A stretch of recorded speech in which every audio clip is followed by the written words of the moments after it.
Buenas tardes, amigos ajedrecistas. Soy el entrenador y árbitro internacional Alejandro Hood de Córdoba. ¿Se escucha bien? Póngame un sí por ahí en el Meet. Y vamos a hablar hoy del tema táctico desviación, un tema táctico muy frecuente que se da en la partida, y vamos a ver partidas de jugadores campeones mundiales y de grandes maestros. Y de paso ustedes van a tener ejercitación para que puedan seguir estudiando el tema. Alguien que me ponga en el chat, ¿se escucha bien? Bueno, en el transcurso de la partida, en el decurso de la partida, resulta que las piezas se tienen que atacar y defender entre sí y se generan compromisos defensivos, piezas que están atadas, que están obligadas a cumplir cierta función. Entonces surge como elemento natural para poder definir la partida, sacrificio para desviar las piezas para que dejen de cumplir la función que estaban cumpliendo. El tema desviación en realidad se confunde muchas veces con el tema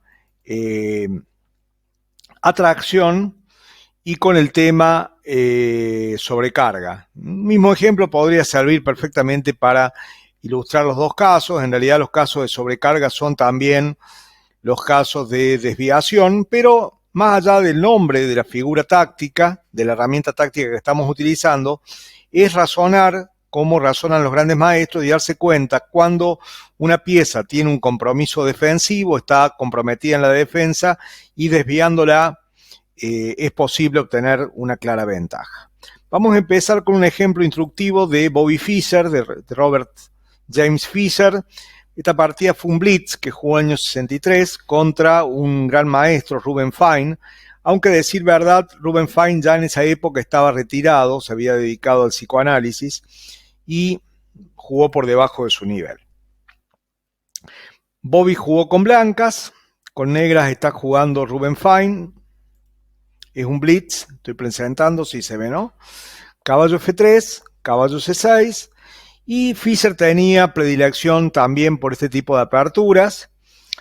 Gambito Evans va a ser en esta partida, defensa de los dos caballos. Curiosamente vino a Córdoba en el año 70 a ver una simultánea y perdió una partida. Y perdió con un campeón de Córdoba que se llamaba Guillermo Cánova, que justamente él era especialista en estas variantes.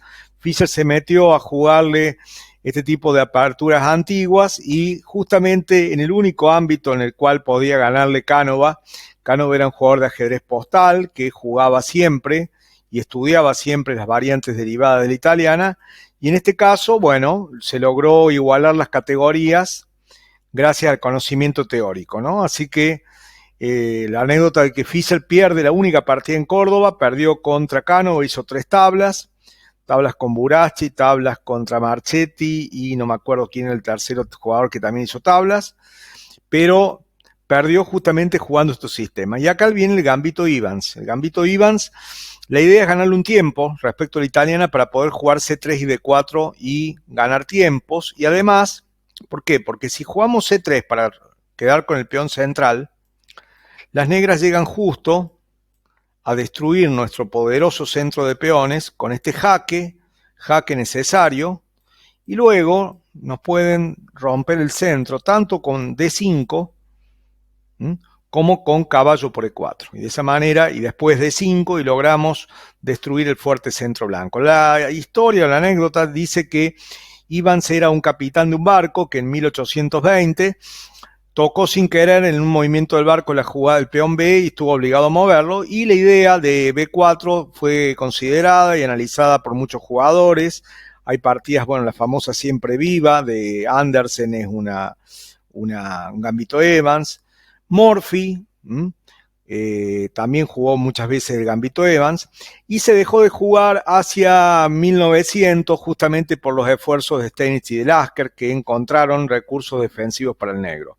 Pero este aquí que en la década del 90 Kasparov la rehabilitó en la variante crítica y lo empezó a jugar y tuvo victorias muy importantes contra muy fuertes grandes maestros, contra Anand, contra Lothier, tiene varias partidas interesantes y se puede jugar, no hay una refutación clara. En el peor de los casos las negras igualan, pero no quedan mejor. alfil por B4 y C3. ¿Qué consigue el blanco por el gambito? Que va a llegar a jugar D4 y va a quedar con dos peones centrales. Además, la diagonal A3, F8 es muy interesante, lo vamos a ver en la partida, y también la postura de la dama por B3, ¿no? Todas estas cosas son muy interesantes. Y acá, la jugada que se juega hoy en día es volverse con el alfil E7 para no correr ningún riesgo con el tema de algún ataque de peones centrales al alfil. Alfil C5, que fue la respuesta natural y más normal que se jugaba al comienzo de la variante, resulta que sigue D4, E por D4 y enroque. Y ahora el blanco amenaza tomar el peón y tener un centro móvil que lo va a ir desplazando a las piezas negras y ganando mucho espacio y mucha actividad. Esto es realmente horrendo para el negro. Queda sin poder terminar el desarrollo con el alfil en C8 y acá el ataque blanco es muy fuerte. O bien que acepta el peón, el blanco aprovechando que el alfil está sin defensa, utiliza esta debilidad táctica para poder jugar alfil por F7 jaque, rey por F7, dama de 5 jaque, rey E8, otro jaque más para debilitarlo o para ganar tiempo y tomar el alfil con jaque, y la posición prácticamente le da mucha ventaja al jugador de blancas porque mientras estén las damas en el tablero y haya columnas, filas y diagonales abiertas, el rey negro no va a encontrar una posición tranquila. Quizá los módulos consideren esta posición como pequeña ventaja negra, pero en la práctica todos preferimos, los seres humanos, los que no somos máquinas, jugar esto con blancas por la iniciativa que genera siempre que se mantengan las damas en el tablero. Por esa razón no alfil C5. Alfil E7 es una jugada, es la jugada principal. Y a D4,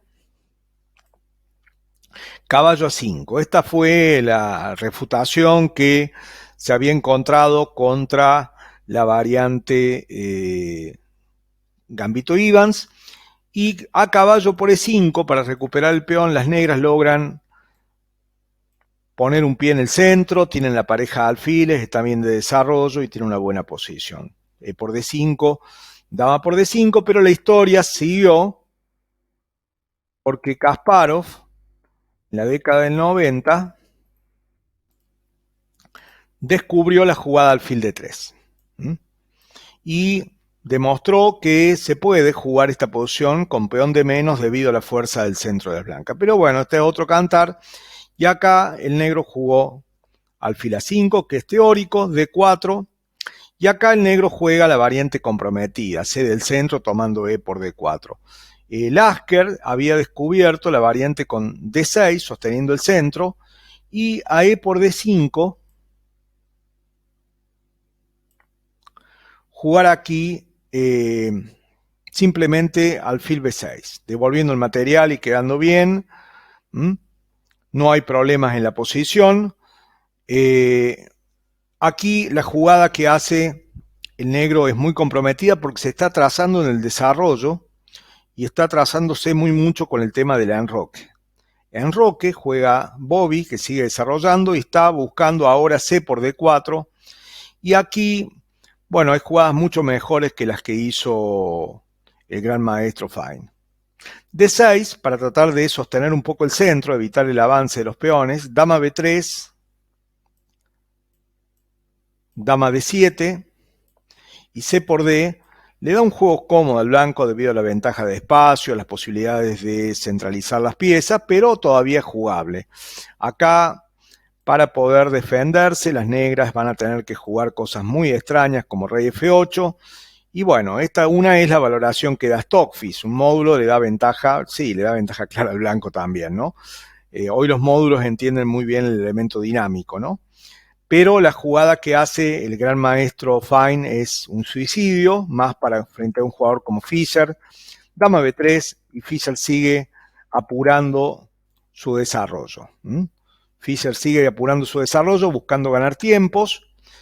En posiciones abiertas, es decir, donde se han cambiado peones centrales, los tiempos son los factores más importantes en la posición y el rey no debe permanecer en el centro. Bueno, algunas líneas que ilustran los problemas que tiene Fine acá. Si juega dama F6, Fischer juega E5 atacando la dama. No se puede tomar por la clavada. No se puede tomar por la clavada y tiene que ir a dama G6. Y ahora viene caballo C3 y vienen nuevas amenazas. Caballo G7 tratando de frenar las amenazas. Caballo E2 fue una partida de Chigorin. La dama se sigue molestando. Fíjense que a caballo F4, que va a venir, la dama no tiene casillas. O sea, no tiene casillas seguras, porque dama H6 hay un descubierto con caballo D5. A dama G4 la dama no tiene regreso después. Posición muy complicada para el negro, debe ya estar perdido. Jugó dama E7. Y Fischer sigue desarrollando, colocando las piezas en buenas posiciones. Y acá la única como para seguir jugando es alfil por C3. Hay una vieja partida de Morphy que Morphy ganó. Dama por C3, F6, alfil E3, buscando aprovechar líneas abiertas. D6, alfil D5 y de vuelta la posición es muy mala para el negro con el rey en el centro. Pero caballo F6 que hace Ruben Fine es perdedora. ¿Qué tiene que buscar el blanco? Abrir más la posición. Abrir más la posición significa que haya más columnas abiertas y fundamentalmente el principal problema que tiene el negro es con la colocación del rey en la columna E. Por lo tanto, caballo D5, muy buena jugada. Ataca la dama y el caballo. Hay que tomar. Y toma atacando, toma manteniendo la iniciativa. Fischer quiere ejercer iniciativa para que el negro no tenga opciones y ahora la única que tiene es caballo E5. Si se va el caballo D8 siguen las piezas blancas sumándose al ataque y ya D6 jaque con pieza de más, dama B5 y gana el alfil, pieza de más y posición horrenda para el rey. Por lo tanto tiene que jugar caballo E5 y Fischer no pierde tiempo, sigue atacando, caballo por E5, dama por E5 y el dominio de la gran diagonal presagia un ataque decisivo. Y acá resulta que se observa que si el negro en la próxima jugada enrocara, esto piensa Fischer, si el negro en la próxima jugada enrocara, bueno, ya habría salvado los grandes peligros. No estaría totalmente igual, pero habría pasado el temporal. ¿Cómo podemos lograr en esta posición que se puede evitar el enroque? No tengo jaque en E1 porque estoy entregando ahí material y no hay suficiente compensación en caso de torre 1, ¿no? Entonces Fischer se le ocurre poder jugar alfil G7. Dice, qué bueno sería poder jugar alfil G7. Si logramos jugar alfil por G7, estamos luego dando jaque en la columna E y dando mate, privándolo al rey de la casilla natural. ¿Quién defiende alfil por G7? La dama. Entonces surge la idea de Fischer para el tema desviación, la herramienta táctica desviación, y alguno que anote la jugada que harían ustedes acá, una jugada de desviación para poder jugar después alfil por G7. O sea, primera desviación en la partida, en esta hubo dos. Alguno que anote una jugada que desvíe la dama para poder capturar en G7. H4. Cuando uno encuentra la idea, es fácil después encontrar la jugada. Najdorf decía primero la idea y después la jugada. Bueno, dama E7 es la que propone el módulo, pero después de D6 el ataque blanco es decisivo, cae el alfil por G7 también. Tomo dama por peón y alfil por G7. Torre G8, torre jaque. Si toma es lo mismo. Si toma, podemos hacerle tomar, es igual. Para respetar la verdad histórica, se jugó rey D8. Y ahora diría Fischer, qué lindo sería jugar alfil F6 mate. Y acá veo también, justamente con el tema sobrecarga, que la dama está defendiendo la casilla F6. Si alfil F6 pudiese ser jugado, gana la partida. Entonces viene la segunda desviación de la partida, que es la jugada dama G3. Y abandona porque la dama no tiene ninguna jugada para defender alfil F6, y ni aún entregando la dama logran evitar el mate, porque el subdesarrollo, la falta de desarrollo que ha tenido Fine, conduce al mate. ¿Cuál fue el error del negro en la partida? Bueno, en primer lugar, la grande pérdida de tiempo motivado por las capturas de peones, perdiendo tiempo con capturas de peones. Y bueno, hay que decir después la correcta definición de Bobby, la iniciativa que ejerció y ayudado con el tema táctico desviación en dos momentos. Una vieja partida entre un tal Beckwith y el negro jugaba Town, una partida jugada en Inglaterra. Fue un gambito de dama. Quería ponerlo al revés. ¿Cómo se gira acá?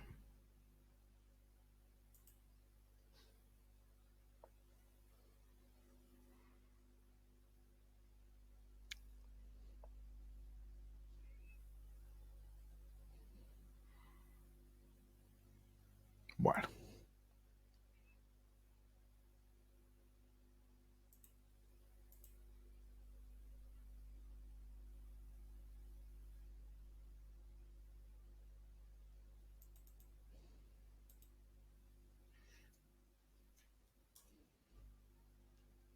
Acá alguien quiere entrar. Ahí lo arreglo.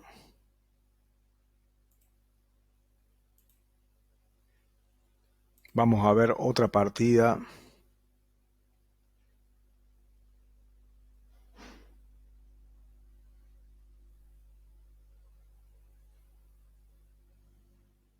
Con las 3 rayas se gira.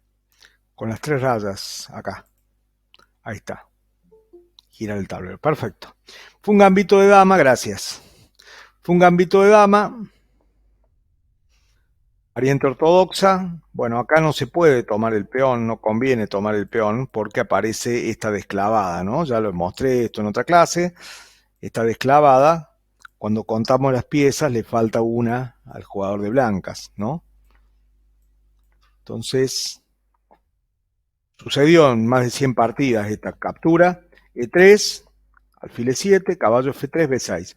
Hoy esta variante con B6, llamada variante Tartakover, se juega introduciendo primero enroque y H6, porque ahora el blanco cierra la diagonal, quiere cerrar la diagonal para que el alfil no tenga efectividad, y la jugada alfil B5 justamente buscando alfil C6, ¿no? Y trabajar sobre las debilidades de las casillas blancas, y la clavada es molesta.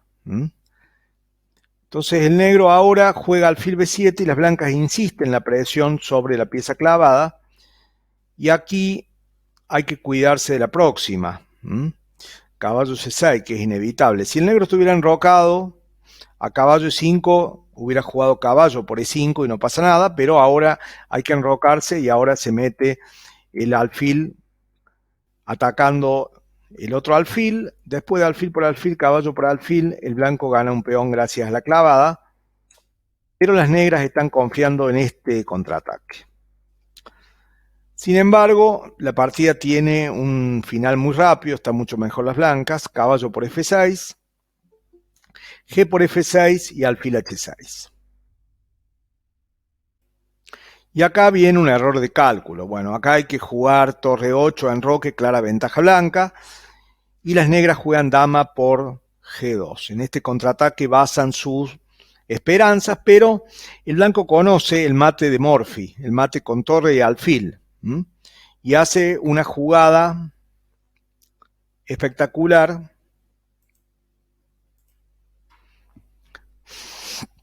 que es esta desviación. Si torre G1 da mate con la configuración de torre y alfil, jugó dama F3, dama por dama, jaque, rey H8, jaque, jaque y mate. La jugada dama F3, brillante. Si no toma, pierde igual. Creo que puede jugar dama G6, pero simplemente aquí jugando alfil por torre, torre por y rey de 2. No hace falta enrocar ya, el ataque blanco es decisivo. Un ejemplo de Tartakover, utilizando el tema desviación contra Paul Joner. Fue una partida de 1930, negras Tartakover, ganó el negro. Esto es siciliana y la variante que juega es la variante Rubinstein, caballo F6, poco jugada. Ahí la mejor jugada es la de ataque, E5, forzándolo al negro a mover de vuelta el caballo, caballo C3, y el negro, como el blanco jugó pasivo, le toma la iniciativa.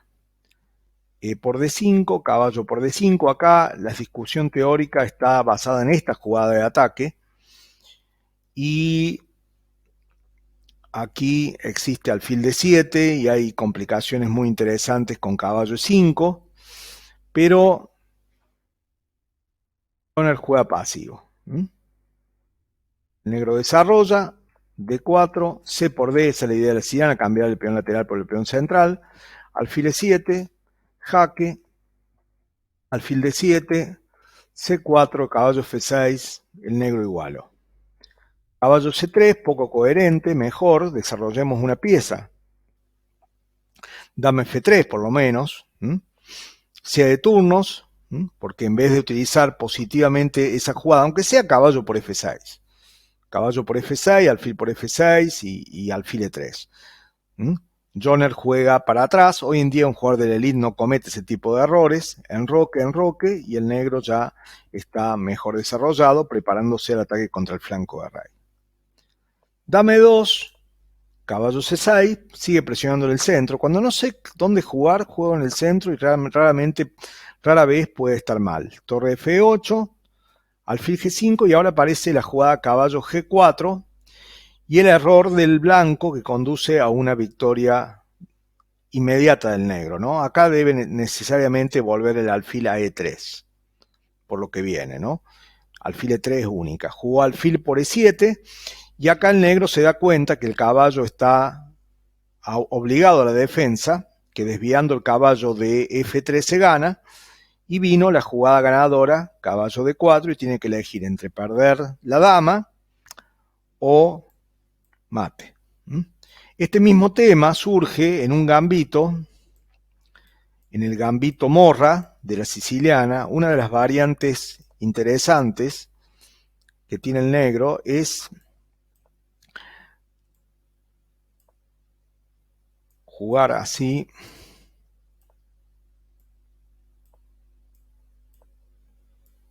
La trampa siberiana se llama. Las negras desarrollan las piezas como se juega normalmente en el, o incluso a veces hasta ahorran la jugada 6, a veces ahorran la jugada 6, entonces juegan así, la trampa siberiana, caballo C6, caballo F3, caballo F6, enroque, dama C7, dama E2 y caballo G4. Con la gravísima amenaza caballo D4, ha habido muchas partidas donde cometen el error de colgarse el mate de esta manera. Pero el actual, bien preparado el blanco, la trampa siberiana no es tan buena porque, bueno, puede jugar caballo B5 o puede no enrocar. En el punto de vista teórico, la trampa siberiana contra el Morra no es tan buena. Una miniatura que se juega en el año 83, Müller con blancas, Thor con negras. Es muy común el tema de que el rey debe defender la dama. Cuando el rey tiene que defender la dama, bueno, es una jugada muy mala que pierde tiempo, porque la dama se desarrolla gratis. Contemos los tiempos. El blanco tiene una pieza desarrollada y no tiene que mover ningún peón más. El negro tiene una pieza desarrollada del caballo, pero le faltan mover 2 peones para poder sacar los alfiles, es decir, que va -1. O sea que ahora el negro se podría poner 1-0 jugando caballo F6.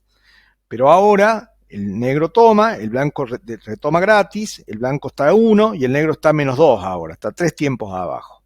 Y ya eso significa que el blanco domina hasta la quinta fila y que las negras están muy restringidas por esa pérdida de tiempo que permanentemente hacen los aficionados. Cambiar. Cuando el otro retoma, ventaja para el que retoma porque desarrolla gratis. Es malo cambiar piezas cuando al retomar, el que retoma activa. Caballo C3, al negro le está faltando desarrollo, necesita sacar las piezas y sigue perdiendo tiempos. El blanco sigue desarrollando las piezas en las mejores casillas y ahora el blanco mete la jugada E5. Bueno, no hay que tomar, de todas maneras está muy mal. Y acá surge el tema de el rey y la dama, desvío al rey, le gano la dama. Cuando el rey es el defensor de la dama, separo al rey de la dama y gano. Yo mostré hoy otra partida con el mismo tema en la Petrov. Alfil C4, caballo por E4, caballo C3, caballo por C3, D por C3. Bueno, acá la entrega de un peón se hace con muchísimos temas de iniciativa y de desarrollo. El blanco va a 2 y el negro va a -1. Son 3 peones son 3 tiempos de menos. Y esos 3 tiempos de menos se transforman directamente en ataque y la mayoría de las jugadas del negro pierden. Por ejemplo, caballo C6, jugada más natural del mundo. Debido a la falta de desarrollo, no se puede defender de la jugada caballo G5. El blanco recupera el peón con creces, con amenazas de ataque doble o jaques. Si juega alfil C5, en este caso, ¿cómo vamos a hacer un ataque doble con este jaque? Y luego jaque y dama por alfil y también hemos recuperado el peón con buen juego. La única jugada que se puede hacer es F6, pero si hay que jugar esto, no nos metamos en tantos líos, quedando tan poco desarrollado. El blanco tiene jugadas muy interesantes como caballo H4 o enroque.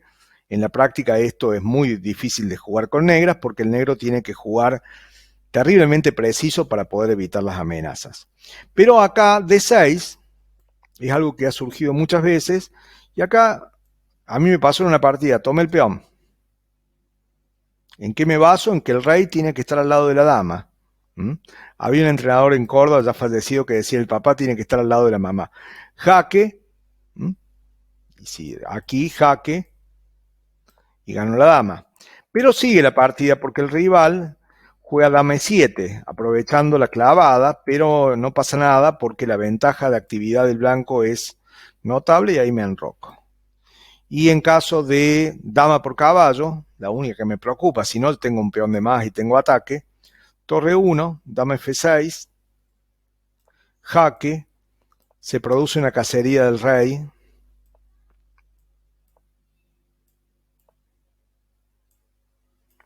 Lo atraigo al rey.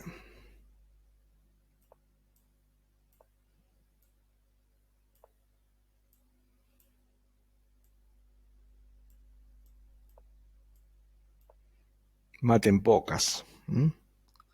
Creo que acá hay que jugar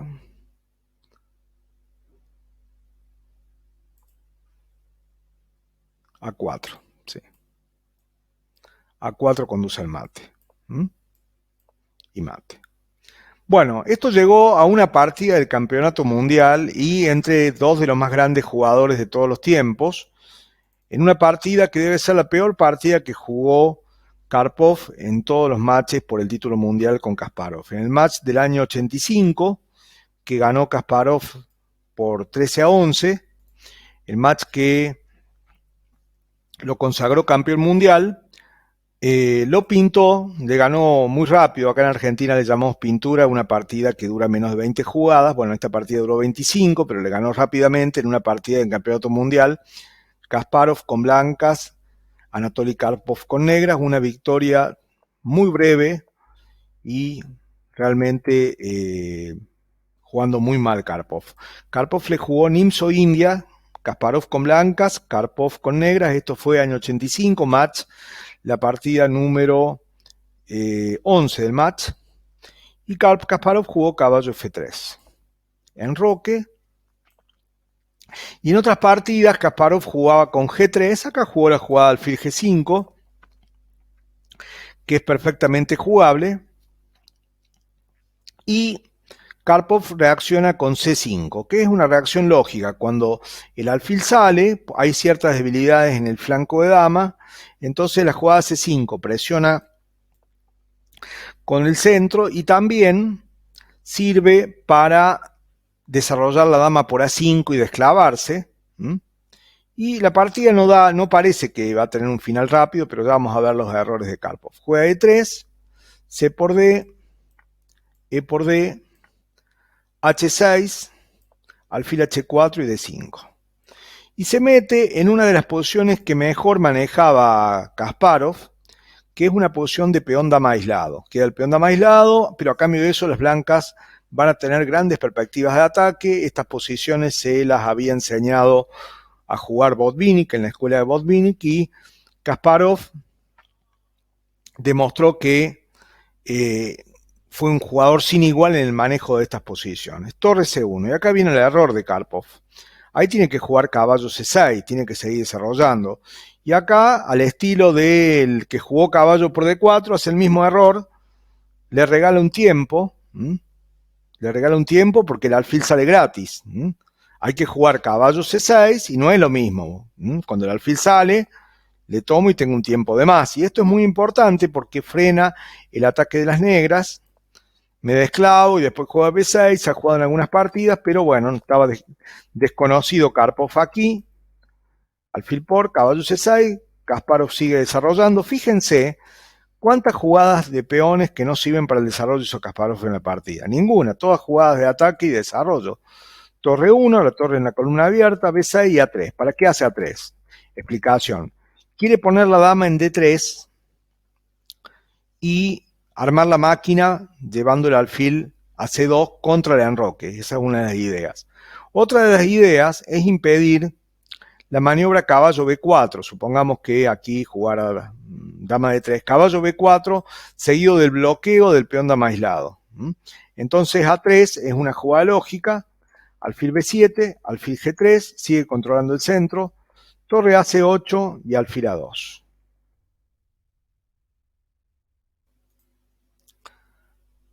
Bueno, y acá la jugada de Karpov no es mala, pero le da ventaja al blanco. Ahí se vio después dama D7 para jugar torre D8, jugó alfil D6 y Kasparov hace la bomba. Abre la posición, elimina el peón aislado, posición totalmente abierta con 3 columnas abiertas. El factor más importante va a ser el ataque contra el rey y tiene todas sus piezas muy bien ubicadas, especialmente las torres. C por D5, caballo por D5. Alfil por G3. No, C por D5 tomó de caballo. Quiere simplificar más la posición. Caballo por D5, E por D5, caballo por D5, alfil por G3, H por G3 y E por D5.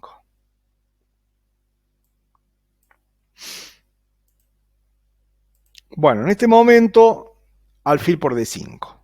Está un poco más activo, pero la partida no tendría que haber terminado en 5 jugadas. Bueno, dama F6, desarrolla y ataca el punto B2 y Kasparov sigue jugando activo, dama 4. Torre F de 8, está bien, sigue activando las piezas, estamos en fase de desarrollo. Torre C de 1. Y acá viene el error de Karpov dejando la pieza en una debilidad táctica. Tendría que haber jugado torre C7. La idea de doblarse en la columna, expulsándolo al alfil, está bien. Torre C7, seguido de torre B7, con C más 1 me da, más 0,1 es igualdad, ¿no? O sea que esta daba igualdad. Y juega torre D7 y quedó la torre en el aire, lo cual le permite ganar un tiempo clave con dama G4. Y ahora, bueno, evidentemente que la imaginación de Garry superaba a la imaginación de Karpov. Ahí hay que reconocer el error e irse, o incluso doblarse en la columna, Y acá viene un error fatal, una jugada que normalmente Karpov no cometía esos errores, torre C de 8. Entonces acá Kasparov se encuentra con el tema del mate en la octava, con el mate con torre 8, y surge esta jugada tremenda de desviación que gana. La jugada, en realidad Karpov hizo una jugada con 2 signos de pregunta que lo lleva a una posición perdida que fue torre C de 8, jaque, esto no es difícil de calcular, jaque y abandona. ¿Por qué? Porque después de jaque G6, torre por D7, se amenaza por un lado el alfil, y por otro lado la dama tiene que defender el mate, o sea que a una jugada como alfil A6, pieza de más y además ataque decisivo por parte de Kasparov. Y en caso de rey G7, simplemente torre por alfil con ventaja decisiva, pieza de más, una derrota lamentable de Karpov, ¿no?, en una partida del Campeonato Mundial. Un ejemplo más de una partida jugada en Francia. Jean-Luc Seret es un maestro internacional. E4, E5, caballo F3, caballo C6, alfil B5. Jugó caballo G7. Una jugada mala, ¿no? Evidentemente que no cumple con el principio de mayor actividad. Quien tenga miedo de tener un peón doblado, el ajedrez es un juego demasiado riesgoso para ustedes. Pasen a un juego más tranquilo como el juego de damas, pero quien tiene miedo de tener un peón doblado no puede jugar al ajedrez, ¿no? Entonces el blanco desarrolla y el negro juega G6. Y acá tiene que ver con lo que voy a mostrar en la clase de mañana. Las jugadas G6 y G6, o E5 y G6, suelen ser débiles en conjunción, en acción conjunta. ¿Por qué? Porque si ya tengo una jugada gastada para sacarle el alfil por E7, ¿para qué voy a gastar otra jugada? Y para colmo, dejando débil la casilla F6. Entonces el blanco juega ya D4, abriendo la posición para jugar sobre la debilidad de D5, y ahí por D4 viene la jugada caballo D5 que amenaza nada menos que mate. Nada menos que mate. Y acá aparecen, justamente por las debilidades creadas por esos dos avances de peones, temas tácticos. Por ejemplo, acá, alfil G5, con fuertes amenazas. Bueno, yo conozco otra variante parecida, que es aquí, D4, peón por caballo D5, justamente pone el dedo en la llaga sobre la casilla F6, alfil G7, alfil G5.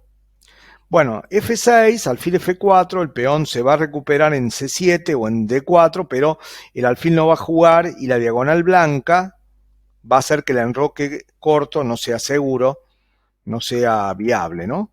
Pero caballo E7 y acá el blanco juega caballo por D4, justamente para poner en claro las debilidades.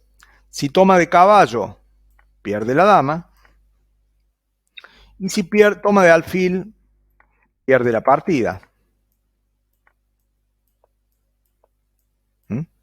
Bueno, esto tiene que ver con esto, que vamos a ver después mañana a las 14:30, 2 o 3 partidas magistrales sobre el tema de las jugadas G6 y E5, G6 y E6 no corresponden. Caballo D5 y acá el negro, bueno, juega caballo G8, se prepara para la próxima partida. El blanco juega enroque, tiene jugadas más agresivas, alfil F4 o alfil G5. Enroque, alfil G7, torre 1, caballo C7, alfil F4. El juego del negro realmente es muy, muy, muy malo. Esto es una final de un campeonato francés, pero muy mal como jugó el negro, quedó muy mal atrás, muy mal desarrollado. El blanco coloca todas las piezas en buenas casillas, A6, y bueno, y ahora aparece el tema táctico, tema desviación. Hay un mate en E8, alfil C7 y mate. Tienen ustedes aquí, este es el estudio que hemos visto hoy. Ahí está el estudio que hemos visto hoy, las 7 partidas. Como siempre digo, les paso muy rápido, pero se aprende más poniendo en un tablero y ejercicios de muñeca, ¿no? Tienen que ejercitar la muñeca para pasar las partidas en un tablero tridimensional, ahí se aprende. La segunda vez que la ves las partidas ya podés vos entender las jugadas, se te pueden plantear dudas, en ese caso pregúntenme o si no consulten al módulo. Y también tenemos acá una tanda de ejercicios sobre el tema desviación. Acá, perdón. Tema táctico desviación. Son unos 30 problemas. Entonces, por ejemplo, en este, bueno, acá estoy con el módulo prendido. Copiar. Ahí estamos.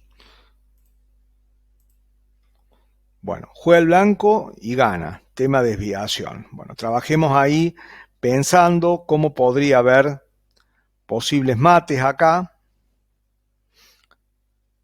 Hay un jaque muy fuerte en la casilla F6. Pero imaginando los jaques saltando, qué bueno sería jugar torre B7, ¿no? Entonces surge la jugada caballo por A5, que es posible. Si yo no calculo caballo F6 jaque, rey 7 y jaque saltando torre B7 con imaginación, no voy a encontrar la jugada caballo por A5. Caballo por A5 gana un peón y tiene clara ventaja.